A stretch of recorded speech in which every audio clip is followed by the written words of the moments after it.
मित्रों राम राम। लाल किताब के सिद्धांत में बलदानी ग्रह।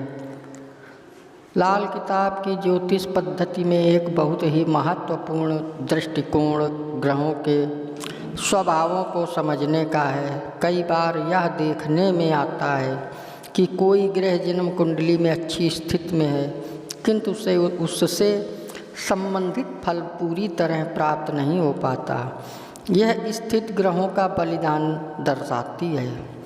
ग्रहों के बलिदान या कुर्बानी का अर्थ है एक ग्रह द्वारा अपने घर में बैठे दूसरे ग्रह की स्थिति खराब कर देना।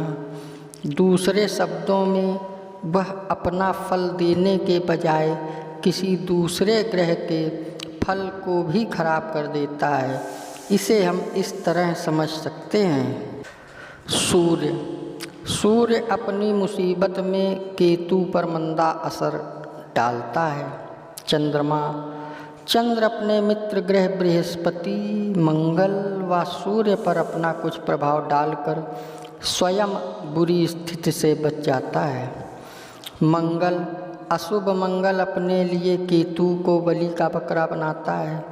ग्रहों की बनावट के अनुसार अशुभ मंगल के बनावटी अंश सूर्य और शनि हैं। जब अशुभ मंगल खराब होकर बुरे असर करेगा तो अपनी कुर्बानी के लिए वह बेटे पर असर डाल देगा। इसका कारण है कि मंगल के बनावटी अंश सूर्य और शनि आपस में बाप बेटे हैं। इसका प्रभाव शनि पर ज़्यादा पड़ेगा जो बेटे का कारक है। बुध एक चालाक ग्रह है। यह पारे की तरह विचार बदलता रहता है और अपना कर्तव्य नहीं निभाता। जब कभी बुध कष्ट की स्थिति में होता है तो वह अपने मित्र ग्रह शुक्र को मुसीबत में डालकर अपना बचाव कर लेता है, अर्थात वह अपनी बला शुक्र के गले में डाल देता है। बृहस्पति ने अपने चेले या मित्र केतु को बलि के लिए पाल रखा है।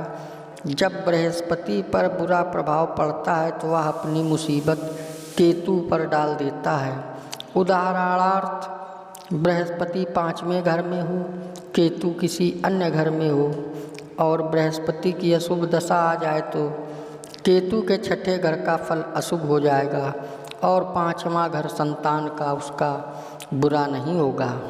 शुक्र चंद्र को कुर्बानी का बकरा बनाता है। शुक्र चंचल स्त्री की एवं शरारती स्वभाव की होती है। वह अपनी मुसीबत चंद्र यानी जातक की माता पर डाल देती है। यदि चंद्र और शुक्र मुकाबले के ग्रह हों तो माता की आँखों में इसका बुरा प्रभाव होता है।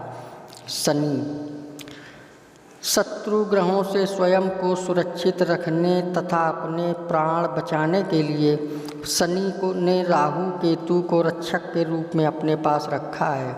ये शनि की दुखदाई स्थिति में उसे बचाने के लिए दूसरे ग्रह की बलि दे देते हैं। उदाहरणार्थ, जब राहु केतु मिलकर शनि की हालत खराब करते हैं तो शुक्र को बलि होना अनिवार्य है। जब शनि को सूर्य का टकराव खराब करे तो शनि की जगह शुक्र की कुर्बानी दी जा सकती है। अतः शुक्र का अच्छी स्थिति में होना जरूरी है, अन्यथा शनि सूर्य के झगड़े में जातक की पत्नी पर बुरा प्रभाव पड़ता है। वह बीमार हो जाएगी। ऐसी हालत में न सूर्य बर्बाद होगा और न शनि, क्योंकि ये दोनों बाप बेटे हैं, लेकिन इसका असर शुक्र पर अवश्य पड़ता है। केवल राहु केतु ही ऐसे दो ग्रह हैं जो अपनी मुसीबतें खुद भोगते हैं। अपना संकट किसी दूसरे गले में नहीं डालते, लेकिन इन ग्रहों के कारक कारोबार व रिश्तेदार पर इनका असर पड़ सकता है। राहु के खराब होने पर साले या बहनोई पर प्रभाव पड़ सकता है। केतु के खराब होने पर बेटे पर असर पड़ सकता है या जातक के पैरों में कोई खराबी आ सकती है।